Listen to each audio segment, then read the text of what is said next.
Hey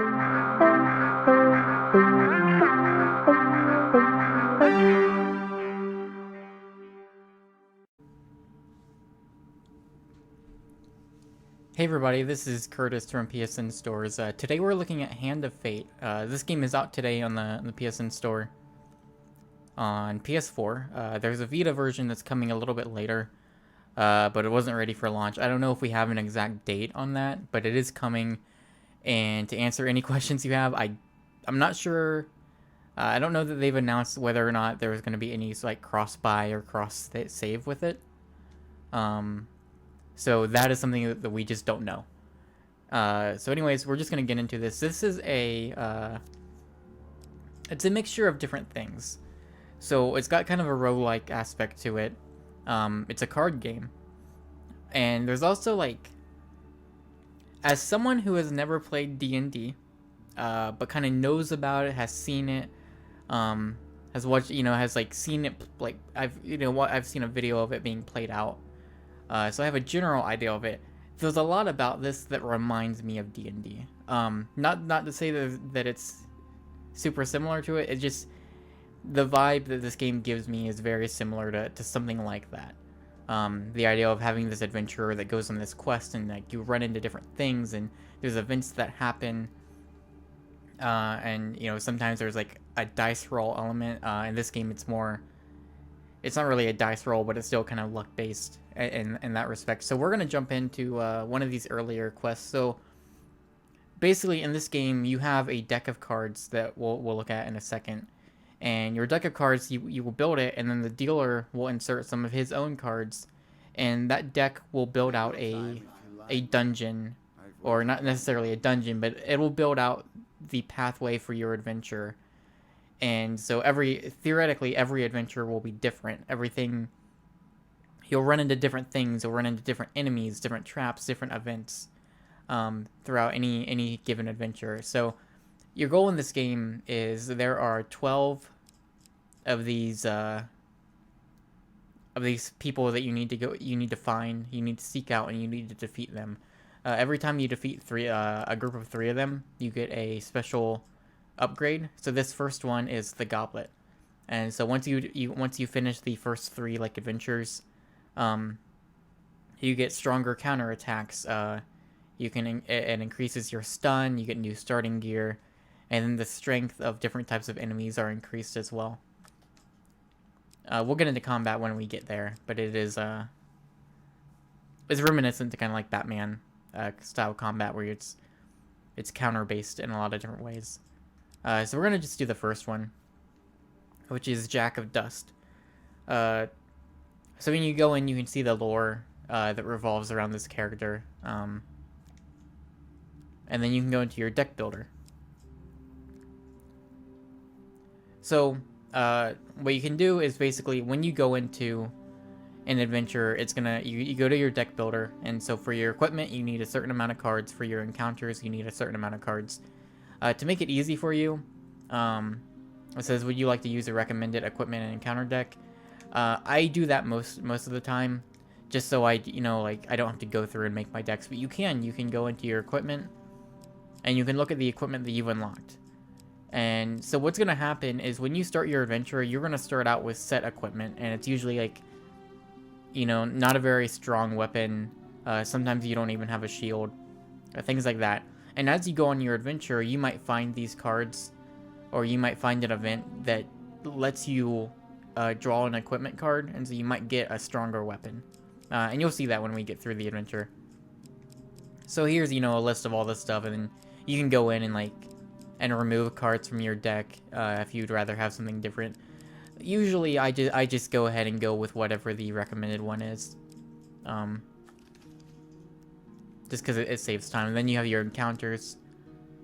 So some of these we'll see, some of these we probably won't. But there's a lot of different encounters, and it kind of goes into making every adventure you go on feel different. But we're just gonna go ahead and kind of get into this game so we can quickly show off what this game actually is, and it's super cool. But this game's got some issues, and I don't know if we'll see them or not.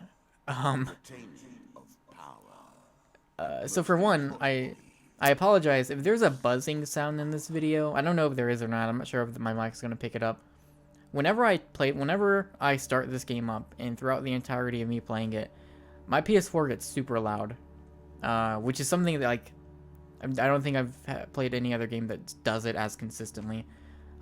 Just without fail, when I start this game up, the PS4 gets really loud. Not really a huge deal. So first off, like, when you start up a match, what he's gonna do, he adds his own cards to your deck. Your health starts at 100. You have food, so every step you take, you use up one of your food, and that will heal you, I think 10 HP. You also have gold that you're gonna collect. So right now, I actually got this card at the beginning. The player inflicts triple damage against foes who are stunned. So that's pretty good. So you, essentially I'm not sure if it's gonna happen. Hopefully it doesn't. In my time playing this game, when you get into combat, the frame rate gets kind of dodgy. And actually, you'll notice when I finish this adventure, when this dealer kind of shuffles the cards back through, the frame rate gets really weird too. It's not as huge of a deal in those instances. Mainly in the combat, it can get pretty bad. But I ran into one point. I play this game a lot, and this has only happened once so far. I was going through an adventure, and my battles, as I would play them, the music would cut out, which was just really strange because I just heard like sound effects, and clearly that was a bug. By the time I got to the guy I was going after, like the final boss to this adventure, the frame rate dropped to like 5 frames a second. It was a slideshow. Like, no exaggeration. It was that bad, and I died because I just could not win. With as bad as that frame rate was. Now, it's only happened once so far. Otherwise, for the majority, like, the frame rate can get kind of dodgy. It's not a huge deal breaker, but that has happened to me once. Hopefully it's not super common, but I do want to at least say, up front, I have experienced that. I don't know how common it is. It's happened once, and I've played through the majority of this game thus far, but that's the thing. So anyways, you see I have my token here, and there are multiple floors to the adventure. So, like, early adventures are only like 2 to 3 floors. Later on, you're going through 4 or 5, and the cards are laid out at random. So one of these cards is going to be like, it's going to be a card that lets me get to the next area. So we're just going to go to this one first. So Helpful Priest. That's actually pretty good. Although that might not help me out a lot right now. You meet a wandering priest who greets you in a friendly manner. For a small share of your provisions, I will bless you in the name of the old gods. So a lot of the events that you're going to run into in this game are going to give you choices. Sometimes you'll run into people who need help, and so you can help them. And if you help them, they might give you something. If you decline to help them, usually you'll just go on your way and nothing will happen. But there seems to be a pretty big variety of events like this, and so hopefully we'll see a lot of them here. I'm gonna go ahead and give him my food. All right, so this is good. So there's no failure card here, which is good. So you saw there was 3 success and 1 huge success. So obviously we're gonna want the huge success. We're gonna go with this one. All right. He says a few words in the language of the old religion and gently touches your forehead. It is done. So I drew a success card. Now, normally, you're going to run into situations where there might be 2 success, 2 failure, any number of combinations. So, and if you draw a failure, something bad might happen to you. You might lose health. You might lose one of your weapons. So let's draw a blessing card. Arcane Knowledge. Whenever the player uses an artifact, there's a 30% chance of immediately reducing its cooldown time by 80%. Now, in combat, you can find artifacts throughout your adventure that you can use in combat. Some of it's like, maybe I have a sword that is an ice sword, and I can use it to freeze enemies. There's any number of different things that you can think of that might be useful in a combat situation. And they have cooldowns, so that's kind of what that card is for. Now let's go up. Golem Hunting Party. So this is actually new. I've not run into this before. Defeat this challenge 3 times in one session to remove it from your deck. On a moonlit night, you see a group of golems on their way to attack another human settlement. The dealer draws you 1 monster card. So in situations like this, the dealer is going to draw you a card that is a monster card. So you're going to see right here, I get a 1 lava golem. So sometimes you might get like, basically this is going to affect the type of enemy that you fight. Okay, you saw there, your path leads towards them, but they have not spotted you. Will you attack or try to go around them? So I pressed attack, and there is now 1 failure card in here though, so hopefully we don't get that. Alright. You charge into battle. Okay. So sometimes you might draw a card that's like, oh, 6 skeletons, and then you will fight 6 skeletons. So those, sometimes he'll draw 2 monster cards or even 3, and that will affect, who you are fighting in this battle.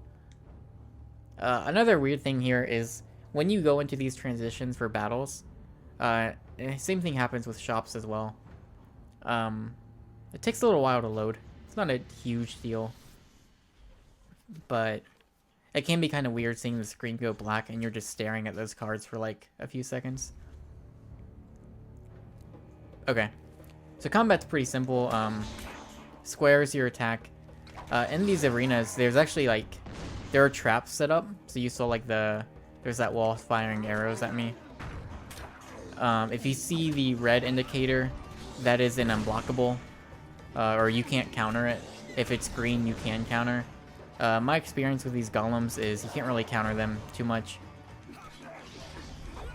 But I mean, it's a pretty simple combat system. You square is your attack, X is my dodge roll, and then pressing triangle, I can counter. One thing that should be of note is if you don't have a shield, you can't counter. And what that also means, if you don't have a shield, you're not going to get that. You're not going to get the notification that you can counter an enemy. So you're not going to know kind of.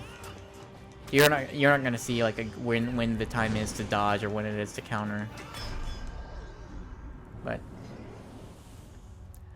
combat for the most part is not too bad. There's some enemies. There's some rats that when you kill them will leave like a poisonous cloud that you've got to be careful about. A lot of it's like being careful that you don't put yourself in the way of traps that can really like screw you over. The loose piles of rock and stones around you are a good start at teaching these creatures a lesson. Some local villagers give you food with thanks. So you notice there, I didn't get it, but the bottom of that card had a token. It actually said at the beginning, if I defeat 3 of those cards, I'll gain a token, and that token at the end of the adventure will unlock a bunch of different cards for me.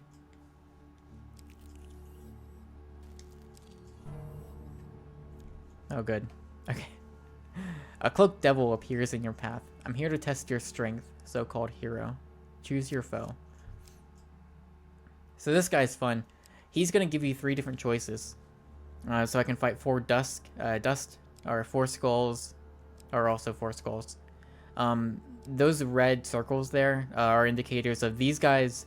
I have cleared enough adventures that they have leveled up 3 times. Now here's the thing with the Devil's Choice. Sometimes he will go with your decision. So if I chose the 4 skulls here, he'll be like, okay, fight those guys. Or sometimes he'll be like, you know what?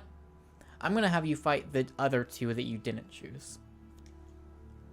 So we'll see where he goes this time. There you go. Since this is whom you wish to fight, I think today I shall make you fight the others instead, just for fun. So that seems to be a pretty random choice. I've gotten both decisions from Devil's Choice about the same number of times. I've run into this guy probably about 5 or 6 times thus far. Luckily, both of these skulls and the dust are not too difficult.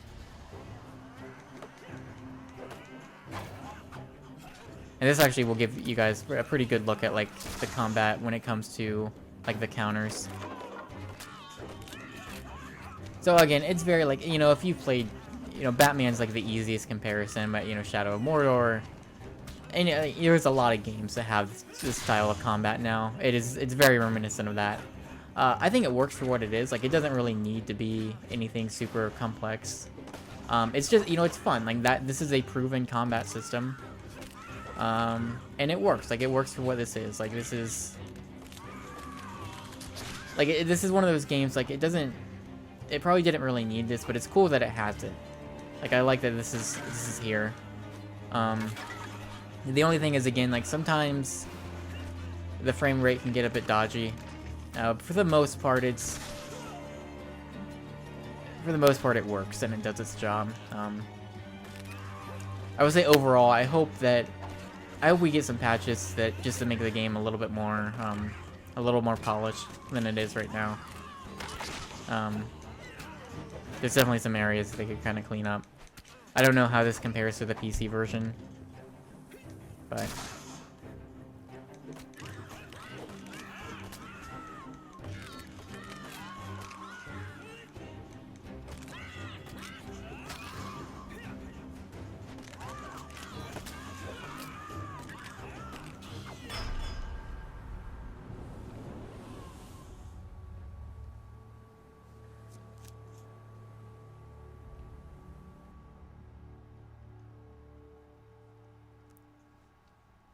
Excellent, the devil cries.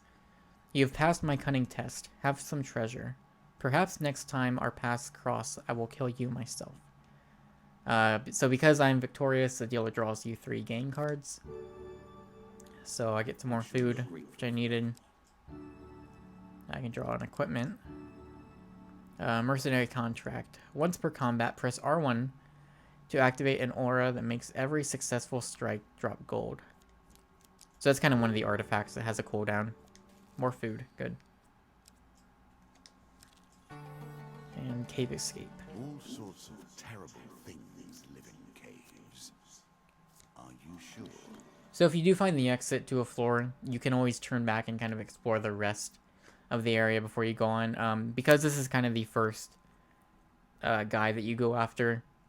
This adventure is probably going to be a bit short, but also like when you get further on, these floors with these cards are they're a decent bit bigger. They're, you know, right now they're pretty simple and it's like, hey, here's just here's a square essentially. Later on you'll find like some that kind of go in like a circle, like there's somewhat multiple pathways you can go down. You're on the final floor of our simple map. Your opponent waits here for you. Find him. Alright, so call for the priest. At a shady grove off the beaten trail, you find a traveling merchant looking to trade with wandering adventurers. Let's see, priests have some skill in tending wounds, but they excel at removing curses for a price, of course. So, you don't see it here, but later on, when you start an adventure, by default, you're going to have a curse attributed to you. One example would be, I got a curse once that basically was like, throughout my adventure, if I buy any items, I will automatically have to draw a curse card. So as I went through that adventure, I try my best not to buy things. But there's a bunch of different curses. I don't have any right now, but if you ran into like this priest, you could have him remove a curse. Now, I have no gold. I didn't find any gold so far, so I'm just going to pass it by. Because I wouldn't be able to really get anything anyways. Also, we're near the end of this journey. Noble Trader. A nobleman passes you on the road in the town of Stiegel, but casts little more than a glance at you. Oh, interesting. So I've never had that happen before. Usually he'll be like, hey, if you mind trading me some of your weapons, I can give you gold. I've never actually had him just straight up not even bother to talk to me. Oh, here's another one of those. Only because you have so inspired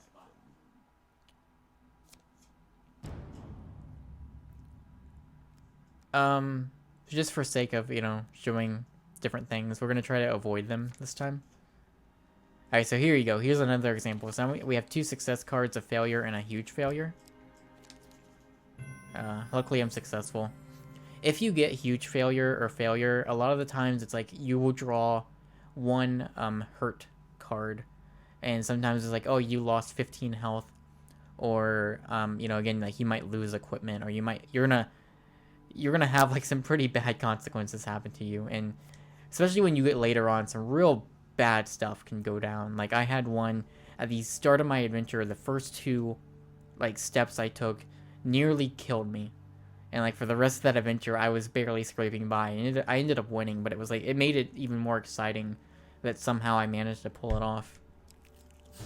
All right, so here we are, Jack of Dust. Again, you face the Jack of Dust. The bandit leader is stronger and faster than most bandits encountered. He can become enraged, making powerful, unblockable attacks. He also inspires his followers to steal gold on each hit. So, it's kind of just a brief description and then some lore as well added to it. Now, usually your boss enemies are also going to have some other enemies come up with them. Some bosses will actually revive enemies that you kill, so you need to be kind of careful about that. There's one boss that has like a totem that you need to destroy before you do any damage to their followers. This guy shouldn't be too bad.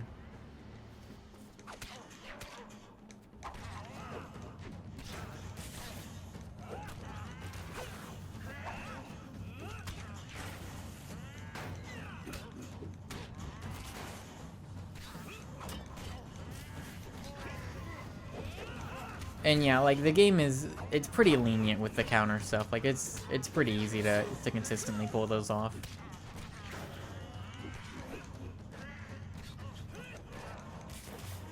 And again, I should stress, like, you know, the game isn't super hard. The combat isn't super hard, I should say. The difficulty really comes into play when you're on your adventure and you run into traps. Some examples, like you'll find a treasure chest. And so for the treasure chest, there's multiple card draws with the success and failure rates. And so one's like, if you're successful, you'll get down the hallway without taking any damage. If you draw the fail card, on your way down the hallway towards the treasure chest, you'll run into traps. You might take some damage. You know, you might get cursed. And then when you get to the chest, you have to do another draw. And if you're successful, you open the treasure chest. You'll get some items. If you fail, the treasure chest just might not even open for you. Or, like, it might be a trap. So a lot of the difficulty really comes into, you know, you're going on your adventure. If you run into a trap card, if you run into a card that curses you, any number of, like, random events could happen. There's one particular card that I've run into a bunch of times where, like, it's called the Devil's Carnival, and you do like 2 or 3 card draws. Oh, that's weird. So you see here, kind of the frame rate's a little weird.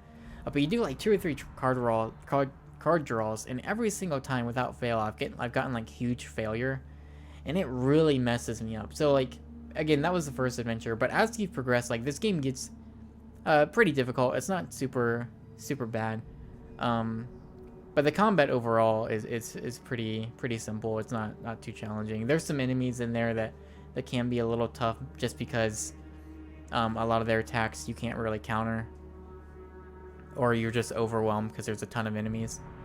But I really like a lot of things about this game. Like, this is super cool. I love how much it feels. It reminds, like, again, you know, I don't really have a lot of experience with like Dungeons and Dragons, but like the way that you go on your journey and you're running into these adventures, and you have these different choices that don't really affect like the long term. Like, you're not going to make a choice that's going to lead you down a totally different pathway, but the choices you make do have immediate consequences. You know, you can get through a journey and just have like amazing luck and come out with like super strong weapons, like a ton of health. Or you can go through an adventure and just have really rotten luck and get a bunch of curses applied to you. You can lose your weapons. You can go into the final boss with like 10 HP. And it's exciting either way. Like, it's really fun to go on that journey. But again, you know, as I said before, luckily we didn't really see it here. But there was one time that I experienced some very serious frame rate issues. Like, again, it was a slideshow for that battle, and I lost because of it. And it's like a bummer. Like, it's one of those things where like you're really enjoying. Like, I was really enjoying this game, and I got to like that adventure, and you know the music was cutting in and out, which was super weird on its own. And then I get to the final boss, and it just drops to a slideshow, and it's like it's super disappointing because like you want this game to get better, and like it's super fun. Like I really like it. Other than that one instance, like I'm having a great time with it. But hopefully that's rare. Again, I have run into that, so I wouldn't be surprised to hear other people running into the same issue. Hopefully that gets patched out. Hopefully they can get a patch in to fix that. But at the time of release, today, that's a thing that I've experienced. And also, just like in general, the frame rate can hitch every once in a while. It's not too bad. Like if you can put up with the occasional drop, you should be okay. But other than that, like the concept behind this game is incredible. Like I really like it. It's just got some issues, but if that does look interesting to you, I would absolutely recommend it. Once you finish with the story mode, I've got three more adventures to do, and then I'm done with story mode. Once you finish that, you can go into endless mode. So you just bring in your deck and you just keep going until you die. So that's pretty cool too. That's really good for it. Like I can't wait to dig into endless. I haven't like I played like a little bit of it once. But I'm excited to check it out just because like this totally seems like a game that could be really cool, just to see how long you can go. Like you know really just test every bit of luck that you have. But at any rate, your adventure, as you saw with this video, adventures are usually about 20 minutes long.